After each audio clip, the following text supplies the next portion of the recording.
Selamat pagi anak-anak. Bagaimana kabar kalian hari ini? Alhamdulillah baik, luar biasa semangatnya. Hari ini kita akan belajar bersama ya. Tapi sebelumnya kita baca basmalah terlebih dahulu. Bismillahirrohmanirrohim. Semoga dengan bacaan basmalah tadi, pembelajaran pada pagi hari ini berjalan dengan lancar. Allahumma amin. Hari ini siapa yang tidak masuk sekolah? Oh bagus, masuk semua ya. Iya. Hari ini tanggal berapa ya anak-anak? Pinter, tanggal 9 bulan Juni ya, 2020. Nanti kita akan belajar bersama. Sebelumnya kita mau bikin biar tambah semangat ya. Ibu punya satu tepuk agar kalian itu makin semangat. Apa itu? Nih, ibu kasih contoh. Namanya itu tepuk semangat ya. Tepuk semangat. Semangat. Semangat. Itu ya. Yuk, kita praktekin bersama-sama. Tepuk semangat.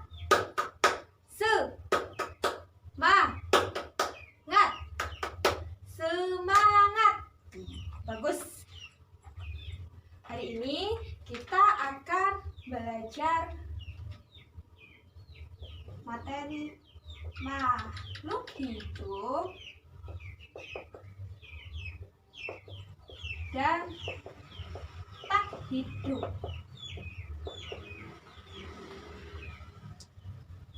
Ada yang tahu contoh-contoh dari makhluk hidup yang ada di sekitar kalian? Ayo, yang bisa sebutin. Nanti ibu kasih hadiah. Yuk, yang bisa siapa? Di sini ibu sudah punya contoh. Sebentar ya. Punya contoh atau beberapa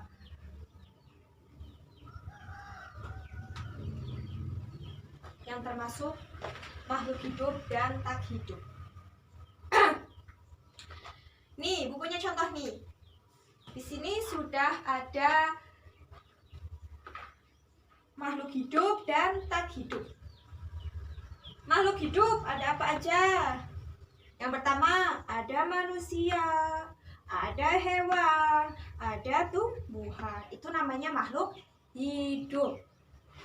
Lalu di sebelahnya ada makhluk tak hidup. Ada apa aja? Ada batu, ada meja, ada apa lagi? Mobil, ada apa lagi? Baju, boneka, dan lain-lain. Itu namanya contoh dari makhluk hidup. Sebelumnya kalian tahu atau tidak pengertian dari makhluk hidup itu apa? Ada yang tahu? Oh, belum tahu. Ya, jadi makhluk hidup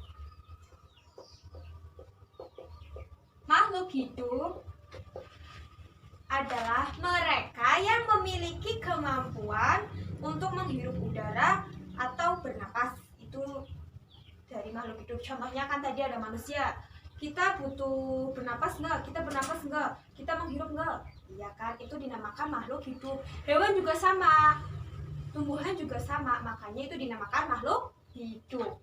Sekarang makhluk tak hidup.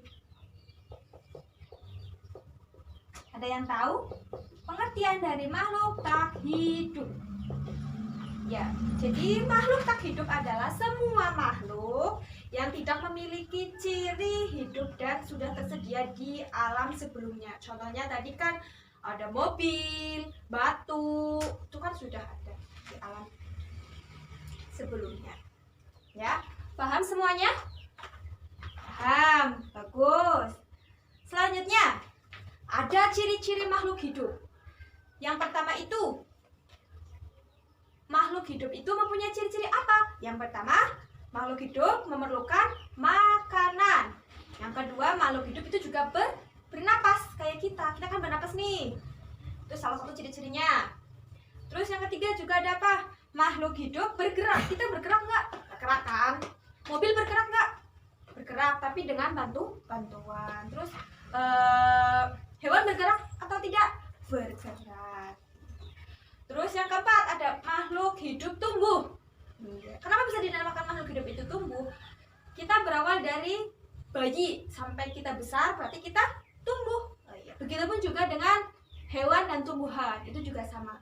Berawal dari kecil, kayak tumbuhan itu berawal dari biji ya, misal dari biji, tumbuh jadi pohon besar. Terus juga ada makhluk hidup berkembang biak. Terus ada juga ciri-ciri yang terakhir itu makhluk hidup menerima dan menanggapi rangsangan. Sekarang pengelompokan makhluk hidup berdasarkan ciri-cirinya. Yang pertama itu hewan ya. Mengelompokkan hewan berdasarkan tempat hidupnya. Ada hewan yang hidup di air, di darat, dan di dua alam. Contohnya itu kayak di darat dan di air. Contoh hewan yang hidup di darat itu apa? Ayam, kambing, kerbau, dan lain-lain ya. Terus selanjutnya hewan yang hidup di air, ikan, terus apa lagi? Cumi-cumi ya. Terus hewan yang hidup di dua alam, berarti di laut dan di darat. Di air ya, maksudnya ya, di air dan di darat. Itu contohnya apa? Kayak katak, buaya, itu hidup di dua alam. Selanjutnya pengelompokan hewan berdasarkan jumlah kakinya. Iya, ada hewan yang berjumlah kaki 2, ada yang berjumlah kaki 4. Contoh hewan yang mempunyai kaki 2 itu apa? Ayam, burung, itu kan kakinya 2. Kalau misalkan kambing itu apa? Hewan yang mempunyai kaki berapa? Kaki 4. Ya, kerbau, sapi, ya. Terus selanjutnya pengelompokan hewan berdasarkan jenis makanannya. Ada yang makannya tumbuhan, ada yang makannya daging, ya. Contoh hewan yang makan daging itu apa? Kucing. Iya, pinter, kucing. Kucing itu makannya apa? Ayam, daging ya. Terus ikan. Terus selanjutnya pengelompokan tumbuhan. Pengelompokan tumbuhan berdasarkan tempat hidupnya. Itu tumbuhan yang di darat dan di air. Contoh tumbuhan yang hidup di darat itu kan kayak pohon mangga, pohon rambutan, itu hidup di darat. Kalau yang hidup di air itu apa? Eceng gondok, bunga teratai, itu kan di air ya. Paham ya? Iya. Terus mengelompokkan tumbuhan berdasarkan bentuk daun. Jadi setiap tumbuhan mempunyai itu bentuk atau ukuran dan warna daun yang berbeda. Contohnya aja, coba kalian pahami bentuk daun singkong sama daun rambutan, sama atau beda? Beda kan? Terus juga misalkan pohon jambu dengan pohon mangga, daunnya sama apa beda? Beda.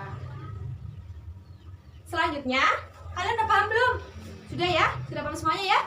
Iya, alhamdulillah sudah paham.